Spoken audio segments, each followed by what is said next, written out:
Welcome to another episode of Erik Wait Whiskey Studies, and in this video I'm going to provide a history of Tullamore D.E.W Distillery and talk about their range of whiskeys.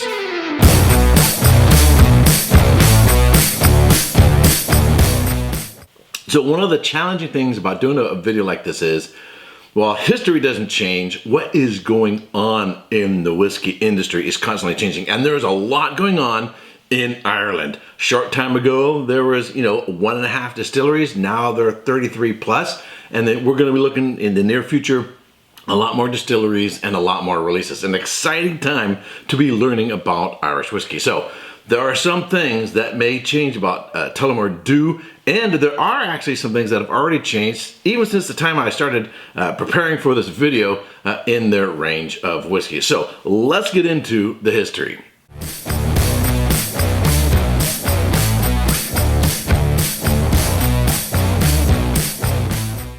In 1829, the old Tullamore D.E.W distillery was established by Michael Malloy in Tullamore, County Offaly, Ireland. On his death, the distillery eventually passed to his nephew, Bernard Daly, who later appointed Daniel E. Williams as the distillery's general manager. Under Williams' watchful eye, the distillery expanded and prospered, launching the whiskey bearing his initials, D.E.W, Tullamore D.E.W. In 1954, the original distillery ceased production, having, like many of those in Ireland at the time, been hit by declining sales due to a number of factors such as prohibition, the Anglo-Irish trade war, and high taxes introduced by the Irish Free State. So one of the things in studying Irish history, you're going to hear a lot of the same things over and over and over again. So the main factors that affected Irish whiskey production and the decline of the industry: prohibition, First and Second World War, taxation, conflicts with the British, and so on and so forth. So one of the good things about studying Irish history and doing a video for each distillery is you get sort of that repetition. You learn more and more and more and remember what went on in Irish whiskey history. So another thing about studying Irish history is you really don't have, I think, a true appreciation of what is going on now and what those who are working to build or rebuild the Irish whiskey industry are doing now, unless you understand what has gone in the past, unless you understand, at least have a basic, understanding of the decline of the industry and what has gone on since then to rebuild and bring back. Some people say, oh, why can't I get this bottle? Why can't I get that bottle? Why isn't this, and start complaining about distilleries or production or availability or accessibility or cost and all kinds of stuff.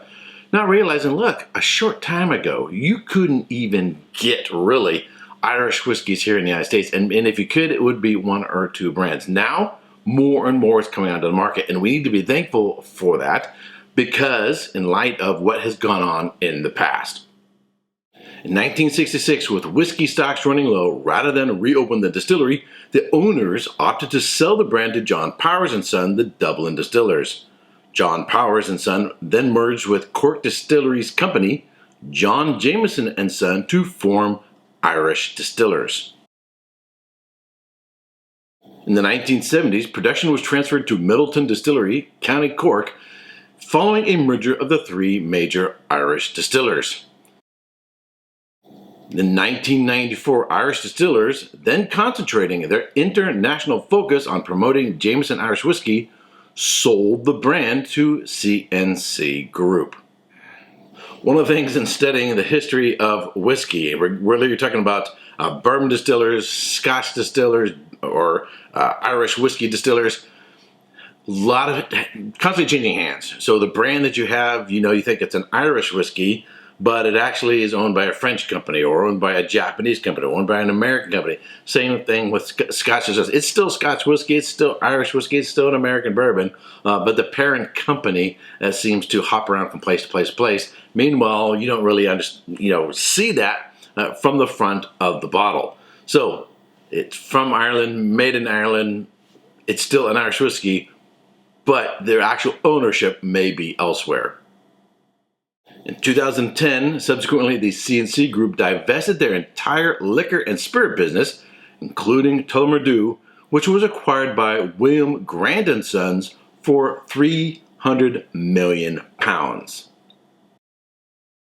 At which point, Tullamore D.E.W was still being produced under license at the Middleton Distillery.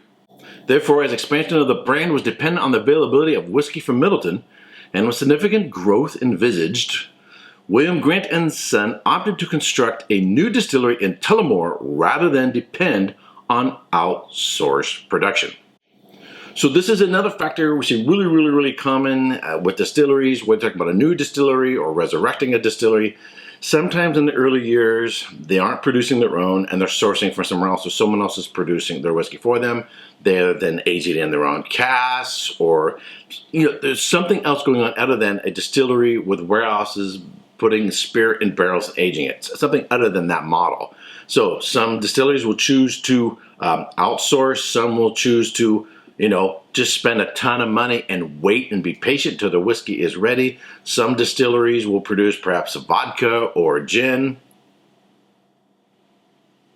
a spirit that can quickly be turned around and sold to market to bring in money. There's a lot of different ways in which distilleries go about finally coming on under their own name, under their own brand. Tullamore D.E.W then, some of the earlier bottles are actually made at Middleton, but eventually they built their own distillery and began production in Tullamore. In 2014, the new distillery opened, bringing production of the whiskey back to the town after a break of 60 years. The new distillery has the capability to produce both malt and pot still whiskey.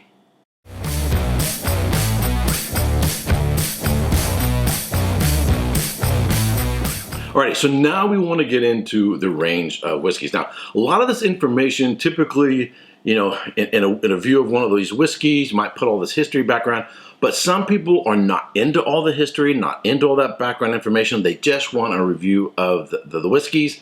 So I'm making this as a separate video for that purpose. For those who like the background information, those who like the history, those who like to get a little bit geeky and give sort of a bigger picture of the overall lineup, the core range of the distillery. But as I said before, changes are constantly taking place. So as I was writing my notes and I was getting some information off the distillery website, even during that time, changes took place so that the next time I went back to the website changed. And the range of whiskeys that they have listed has also changed. So I'm going to talk about the entire range, because some of these are going to still be out on the market. Some would be special releases, some are just a small production, some maybe ceased production. But I'm talking about what's currently available out there still on the market, even if some of them are hard to find. So at the time of the recording of this, Tullamore D.E.W's website is under construction and the range has changed. So Tullamore D.E.W is produced by William Grant & Sons. It is the second largest selling brand of Irish whiskey globally, with sales of over 950,000 cases per year as of 2015. So we begin with Tullamore D.E.W Original Irish Whiskey. It is triple distilled. It's a blend of Irish single malt and Irish grain whiskey. It's aged in ex-bourbon and ex-sherry cask. It is a non-age statement. It's bottled at 40% alcohol by volume and sells for around $19 in my neighborhood. We then have the Tullamore D.E.W 12-year-old Special Reserve Irish Whiskey. It too is triple distilled. It's a triple blend of Irish single malt whiskey, Irish grain whiskey, Irish pot still whiskey. It's aged in ex-bourbon and ex-Oloroso sherry cask. Aged for 12 to 15 years, so it has at least 12-year-old. It too is bottled at 40% alcohol by volume and sells for around $55. Tullamore D.E.W 14-year-old single malt Irish whiskey is made from 100% malted barley, aged in ex-bourbon casks and then in ex-Oloroso sherry casks, ex-port pipes, and ex-Madeira drums, aged for an additional 6 months, so with a total of a minimum of 14 years. It's bottled at 41.3% alcohol by volume, and if you can find it, sells for about $70. One of the things you notice here in a lot of these bottles, a lot of them are at 40 ABV. For some strange reason, this one's at 41.3. Don't know the reason why I didn't go 40 like all the others. Don't know, but it's kind of interesting. My hope is Tullamore D.E.W will actually sort of, in the making changes, will actually start bumping up the ABV, as well as a lot of other Irish whiskeys. In general, you see a lot more 40 ABV in the Irish whiskey industry, such as Bushmills, than you do in Scotch, although Scotland has plenty of 40 ABV whiskeys as well. My hope, though, is that as trends change, perhaps Teeling leading the run there at minimum 46 and getting away from E150. My hope is Tullamore D.E.W is going to make some changes as well, but time will tell. Then we have the Tullamore D.E.W 15-year-old Trilogy Irish Whiskey. It too is triple distilled, triple aged in bourbon, Oloroso sherry cask, and rum cask, aged for a minimum of 15 years, bottled at 40% alcohol by volume, and sells for about $79 in my neighborhood. I always say in my neighborhood because people always complain, well, over here in Ohio and New York and Canada, prices are going to vary depending on where you're at. Then we have the Tullamore D.E.W 18-year-old single malt Irish whiskey, made from 100% malted barley. It is triple distilled, aged 18 years in bourbon cask, finished for at least 6 months in Oloroso X sherry butts, X port pipes, and X Madeira drums, bottled at 41.3% alcohol by volume, and sells for about $110. Then we have the Tullamore D.E.W XO Caribbean Rum Cask Blended Irish Whiskey. It too is triple distilled. It's a triple blend of Irish single malt whiskey, Irish grain whiskey, and Irish pot still whiskey, aged in ex-bourbon, ex-sherry cask, and finished in first fill XO Demerara rum cask from Guyana. It's bottled at 43% alcohol by volume and sells for about $28. Then we have the Tullamore D.E.W Bonded Warehouse Release Irish Whiskey. This old bonded warehouse is a special whiskey developed to mark the reopening of the Tullamore D.E.W Visitor Center in September 2012. It too is triple distilled. It's a triple blend of Irish grain whiskey, Irish single malt, and Irish pot still whiskey, aged in ex-Oloroso sherry cask, bottled at 46% alcohol by volume. What is the price? I don't know. I looked around. Even those who are doing reviews of it don't seem to list a price, and I didn't find any particular markets where I could buy them, although there's a lot of reviews out there of this particular whiskey. So people obviously buying it, I just don't know how much it costs, and you can't find it online. So how much did it cost? Who knows? Then we have the Tullamore D.E.W Cider Cask Finished Irish Whiskey. So according to the website, this is a bottle that's actually supposed to be available at duty-free at airports. However, because of the pandemic, people are not flying as much. So I'm guessing they decided, hey, since people aren't going to be buying this at airports, let's broaden the distribution. And so I've actually been seeing this online and at retail stores, and I picked this one up. So I'll be reviewing this one in the near future. So as much as we don't want a pandemic and all that kind of thing, I probably would not have been able to get this bottle if they had restricted their distribution to just airports. So it is triple distilled, aged in ex-bourbon and ex-cider cask for 3 months. The cider is made from fresh apples that were pressed and fermented and aged in oak bourbon cask for several months to produce a small batch cider. It's bottled at 40% alcohol by volume, sells for $29 in my neighborhood, but I've seen it for $39 elsewhere.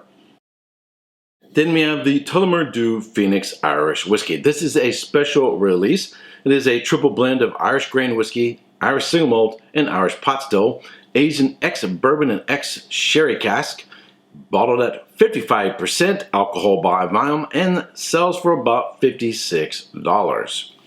You see, Tullamore D.E.W can do something above 40 or 41% alcohol by volume. Tullamore, if you're listening, we would like to see more bottles like the Phoenix. And then finally we have the Tullamore D.E.W Crock. It is triple distilled. It's a triple blend of pot still, malt, and grain whiskey, aged in ex-bourbon cask and Oloroso sherry cask, released in a refillable jug that is made from the renowned Wade Ceramics factory. It's bottled at 40% alcohol by volume and sells for about $33. So I think the main attraction about the crock is the actual crock itself, that you have this sort of decorative bottle that you can reuse or refill or whatever like that, rather than necessarily the contents are only distinct from their original release. So they used to have 9 bottles in their core range, now reduced down to 7. However, typically I find about distilleries, there's what's on the website, and then if you actually go over to Scotland or Ireland or go down to Texas or Kentucky, you're going to find other bottles at the distillery or in local shops that are in addition to what's commonly and widely distributed. So I'm really looking forward to going over to Ireland and doing some hunting, visiting Tullamore D.E.W Distillery, and see what I can bring back home. Alrighty, if you like watching my videos, I would greatly appreciate it if you would subscribe. If you've not already, ring the bell to be notified when I go live or post a new video. And if you are one of my Patreons, I want to thank you much for joining my little group. All right, until next time, cheers.